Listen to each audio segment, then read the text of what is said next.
The digital pin of the Arduino can be used for either input or output functions. In the past experiments, only the output function was utilized.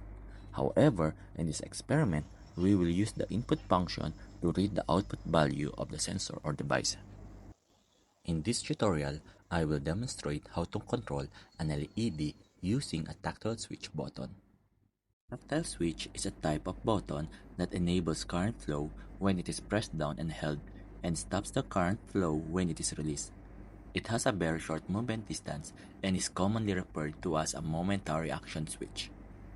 Tactile switches are generally smaller compared to the other push-button switches, and because of their design, they usually have lower voltage and current ratings. It also produces a perceptible click or haptic bump to indicate connection and is designed to be mounted into a breadboard or direct PCB. For this experiment, we will be covering two different control of LED.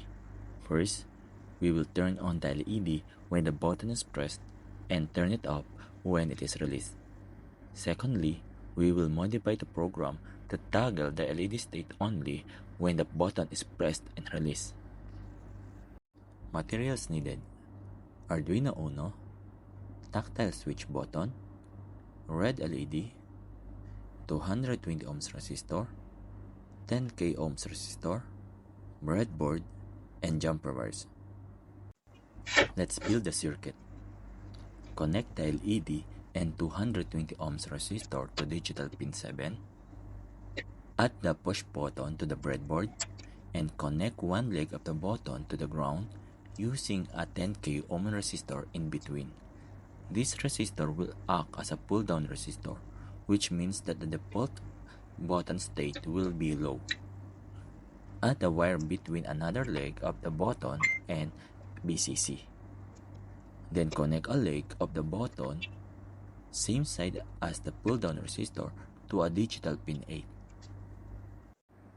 Now, let's begin the coding.